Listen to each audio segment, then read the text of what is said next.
tomorrow because of his links with Newcastle. Is that something that you'd ever talk to a player about? And do you think he'll be looking to prove a point? And is that a good thing when you've got a player with that mentality looking to maybe do that? Well, he's a really experienced player. Obviously, he's played in at the highest level for his country and with his previous club, so I think he's very used to that. And in anything, I think those players take it as a motivation. When you were a player, was there a specific game where you got a lot of stick? What can you remember? Sort of, anywhere in particular you'd always go back, and what's it like? I don't know, personal stick, to be fair. No, probably the one that impacted me the most, I was really young at the time when I was playing at PSG and we played Marseille away. It was an atmosphere that really impacted me because it was my first time as well playing in such an atmosphere and rivalry, but it was great. Thanks, Charlie. Gary? Mikel, you were talking to Simon about the AI. What would you like from AI? Because obviously there's no point in the tech people producing a system without your input. So what would you want as a manager from AI? It makes me think and it questions certain things that we do. But would you want it to model injuries, model games, model tactics? If it's reliable and can help us, for sure. If it can guide us, for sure. But always without losing the sensitivity and the feeling and the following the gut at the end. We're dealing with human beings, and that's an aspect that so far is not able to replace. Thanks, Gary. When he started his coaching, can you remember when he started his coaching here, when he was coaching some of the players who are now part of the first team? I think Ethan was one of them, and they had a great group because it was, I think, Cedric, Moelneny, there were a few there as well, and I loved it because that means that, and I'm sure if he wants to, one day he's going to be a great coach, and many others that they have started their licenses while we are here because they feel inspired, they love it, and they see an opportunity as well to improve their lives after they retire. Thanks, Gary. Sam from the Telegraph.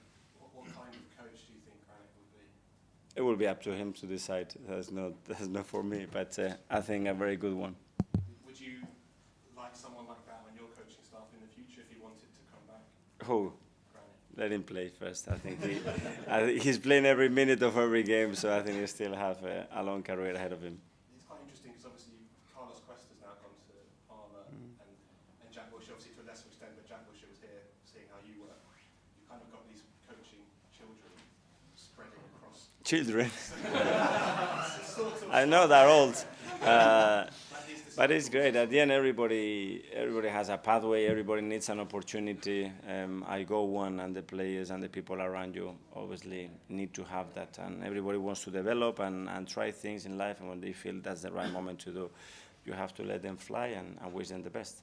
That's one of the things that sort of determines a managerial legacy sometimes. Not just trophies, but also people look at, he worked with him, he worked with him, he worked with him. Would you quite like in 20 years' time to sit back and see all your former players and coaches, managers, and following your footsteps? Especially if they enjoy and they love what they do, yes. And if it's for the right reason, 100% yes. And if we have helped them or contribute to improve their lives or to give them a different perspective or inspiring something, I think that's a good legacy to leave. Thanks, Sam. Just a couple more. Ed from The Guardian, please. Hi, Mikel. Hi. Just one on David Raya. There's a bit of a joke going around at the moment that he doesn't need to even turn up for work because he's not facing any shots, 12 shots in 8 games. Just wanted to talk about his powers of concentration. What do you put that down to, that he can, he's always so focused on clean sheet? Well, first of all, the way he is naturally, and the way he trains every single day, and the way he anticipated things, because sometimes when a player doesn't make to have a defensive action is because before that they've done something with their positioning or reading the situation that action that is very spectacular is not needed, and that's the best way to avoid it, and David is exceptional at that. Have you sensed a change in his character over the last couple of years since he's been at Arsenal? He's become a lot more mature and become one of the leaders of your team? Well, yes, because at the end, personally, things change. I think his role, obviously, is much more settled, but David has always been a really determined, I think, confident person, and I think he showed that from the very first minute when he joined the club. Thanks. Lastly from John. You mentioned with the AI, it's good if it's reliable. And a lot of AI seems to me to be absolutely off the mark completely. What kind of question do you ask me? Well, Any? working with me. As a manager, how do you sift out what is so important and what is wrong in general, and all the stats you get, because you get more stats. Well, exactly. It's like stats, yeah. So how do I interpret those stats and how reliable they are, and especially for how long we are analyzing things, because my database is so small, you can get very confused, very annoyed immediately, but this data means nothing, because you have to analyze, first of all, what is the methodology to analyze data. And if you don't understand that, you just are looking at data, then you can have a big problem. So you're not going to be replaced by a bot anytime soon as a manager. That's not going to be up to me, unfortunately, but we never know.